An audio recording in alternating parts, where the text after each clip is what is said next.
ဒီနေ့လဲချန်ပီယံလိပွဲကောင်းနှစ်ပွဲထက်ရှိတယ်ပေါ့နော်မနေ့ကလိုပဲဒီနေ့လဲထက်ရှိပါတယ်PSG နဲ့ဒါ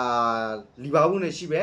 ဘာစီလိုနာနဲ့အေတီကိုရှိမယ်ဒီထဲမှာကျွန်တော်တပွဲကောင်းကိုတော့ဒါဘာစီလိုနာနဲ့အေတီကိုပွဲကိုရွေးထုတ်ထားပါတယ်လက်ရှိပေးထားတာကတော့တစ်လုံးကို50ရှုံးပေးပြီးတော့3လုံးကိုပြေရှုံးပေးထားတယ်ဘာစီလိုနာအိမ်ကွင်းကနေပြောရမယ်ဆိုရင်ဒီပုံစံကဒါပြင်းတယ်လို့မြင်ရပြီမဲ့ဒါတာမန်လိုပဲကျွန်တော်နေမြင်ပေါ့နော်ကျွန်တော်နေ့လေဘက်ကကြည်တော့အောင်ဒါတစ်လုံးကိုတရီလောက်ပဲရှိသေးတယ်အခုမှဒါတစ်လုံး50ရှုံးဖြစ်သွားတာ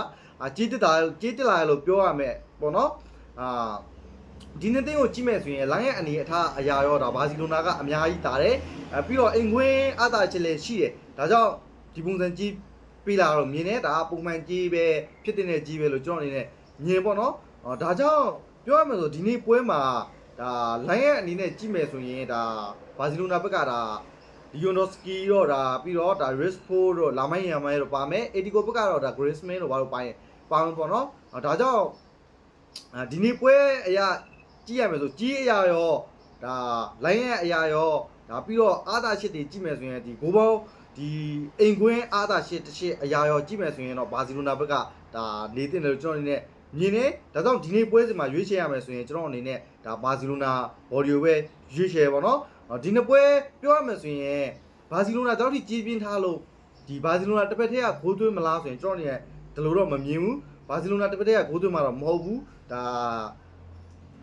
အေတီရိုကိုဘက်ကလည်းပြန်ပြီးတော့ဂိုးသွင်းလာတဲ့အနေအထားမှာရှိတယ်ဗျာ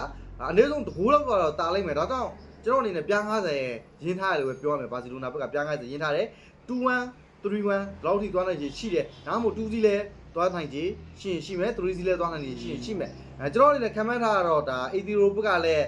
ဂိုးပြန်သွင်းလာနိုင်တော့ခံမှန်းထားတာကြောင့်2-1မဟုတ်ရင်3-1လောက်သွားမယ်လို့ကျွန်တော်အနေနဲ့ထင်တယ်ဒါကြောင့်ဒီနေ့ပွဲကိုကျွန်တော်အနေနဲ့ပြား90ရင်းပြီးတော့ဘာစီလိုနာဘော်ဒီကိုနေချင်ပါတယ်အကြိုက်တွေ့ညီကိုတွေလိုက်ဆော့ပါတော်တော် follow လုပ်ရတဲ့ညီကိုတွေရှိရင်လည်း follow လေးလုပ်ထားပေးပါကျွန်တော်တပွဲကောင်းတွေကိုနေစင်တဲ့အမြတင်ပြပါမယ်ဗီဒီယိုလေးကတော့ဒီလောက်ပါပဲခင်ဗျ